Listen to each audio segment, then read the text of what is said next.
Welcome back, future educators and seasoned pros, to Classroom Compass, your weekly guide to navigating the exciting, sometimes chaotic, but always rewarding world of teaching. I'm your host, Teacher Gay, and today we're pulling back the curtain on a topic that's absolutely foundational for language learning: how we actually use textual materials to get our students truly speaking. And joining me to unpack all this brilliance is our incredibly knowledgeable guest, the one and only Mr. Tom. Tom, it is so fantastic to have you on the show today. Thanks so much, Teacher Gay. It's a pure pleasure to be here and dive into something that's genuinely at the heart of what we do in the classroom. Let's get into it.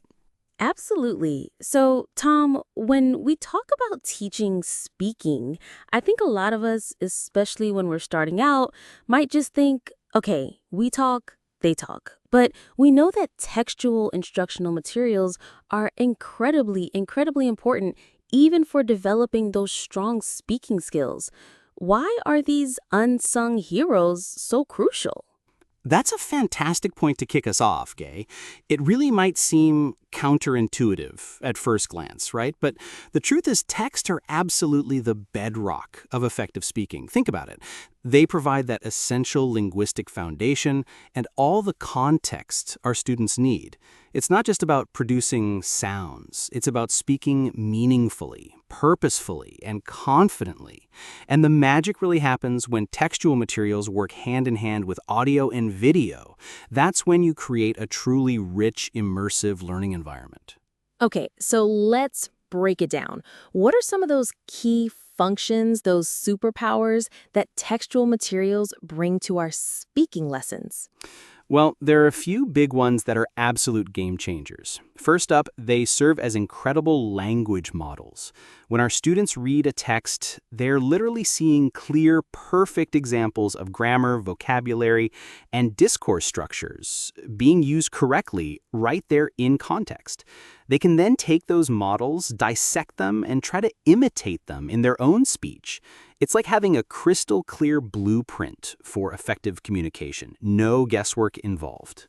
That makes so much sense. It's like you need to know what good English looks like before you can even begin to produce it yourself. Exactly, and hand in glove with that is vocabulary and grammar acquisition. Reading a variety of texts naturally exposes learners to a huge range of new words and shows them precisely how those grammar patterns work in real language.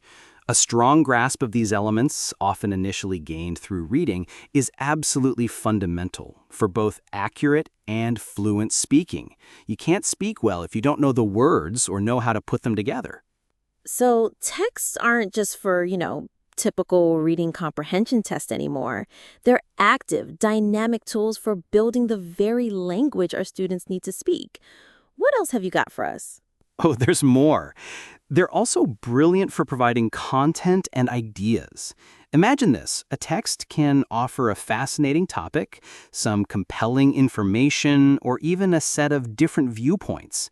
This then becomes the perfect springboard for lively discussions, passionate debates, engaging presentations, and all sorts of other interactive speaking activities. It gives students something concrete, something genuinely interesting to talk about. That's smart. No more awkward silences where students are just staring at each other, desperately trying to think of what to say. We've all been there. Precisely, and for many learners, especially those who might be a bit shy or less confident in their speaking skills, texts offer crucial scaffolding and support. Having a text to refer to provides them with the necessary language and ideas.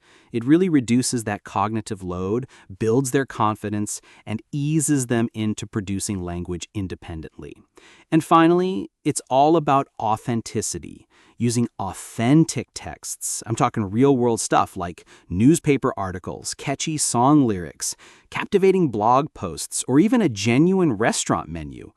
Exposes students to how English is actually used out there in the wild.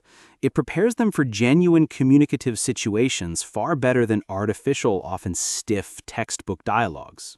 That's a fantastic, really comprehensive overview of why texts are so vital.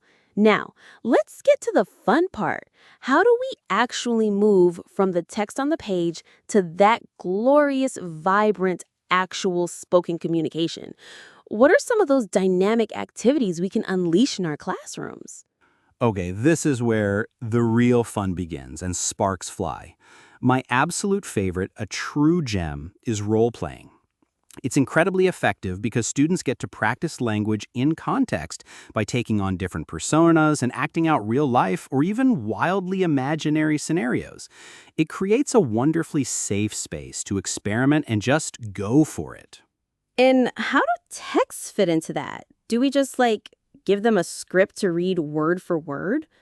Not necessarily just a script. The magic is in the prompts. We can provide textual role-play cards, detailed scenarios, and dialogues that are designed to guide the interaction. These are structured prompts that give them a foundation.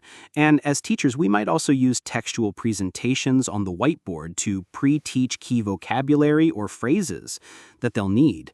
It truly boosts language production. It motivates students like crazy, and it absolutely builds their confidence in a controlled environment. They're speaking, but they've got a safety net.